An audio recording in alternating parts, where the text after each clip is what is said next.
التعرض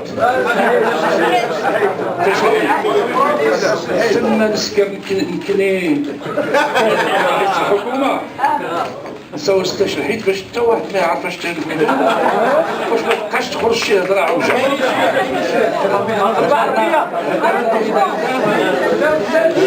هضرنا بينا في الشلحه واتفقنا في النهايه ان هذه مشاورات اوليه ديال السيد رئيس الحكومه مع الوفد المرافق له، الاساتذه رامي داودي يتي، واللي كانت في جو واضح واخوي. اكدنا فيه السيد رئيس الحكومه اولا تهنئنا له للثقه الملكيه الساميه، ثانيا بلغناه بأننا الحزب الذي جمع قيادته الحزبية وأصدر بلاغا في هذا الشأن. ما كانش القرار ديال المسؤول ديالو الأول، يعني ما كانش تهنئة شخصية، كانت تهنئة من طرف المكتب السياسي وقرار من طرف المكتب السياسي بالانخراط الكامل مع السيد رئيس الحكومة من أجل إنجاح مهمته. باغي نقول أن المشاورات كما كانت سابقاتها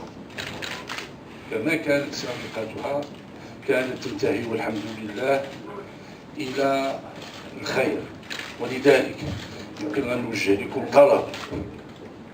راه اللي غادي يساهم في انجاح المشاورات ديال السيد رئيس الحكومه وانجاح مهمته هو انتوما كاعلام. راه ما يذهب له الاعلاميون احيانا نستغرب منه، لانه تنكونوا حنا في الحدث وكنشوفوا تدخل شي حاجه ما عندها حتى علاقه بما قلناه مع بعضنا. ولذلك إذا كان شي كبده على هذا البلاد نخليو هذا رئيس الحكومة يدير حكومته دون تشويش ودون تصريحات، وحنا تنلتزموا بالاتحاد الاشتراكي. والشيء اللي بلغناه أن قرارنا هو قرار مؤسستنا الحزبية اللجنة الإدارية للاتحاد الاشتراكي،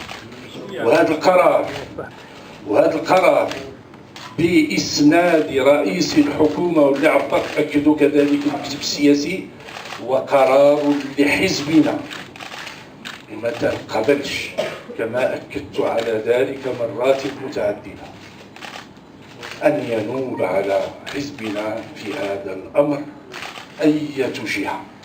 ولذلك تنبغي نأكد بأن المشاورات لن نقبل في الاتحاد الاشتراكي إلا أن تكون معنا كاتحاد اشتراكي، ما غنقبلوش أن ينوب عنا في هذه المشاورات مع السيد رئيس الحكومة أي طرف آخر.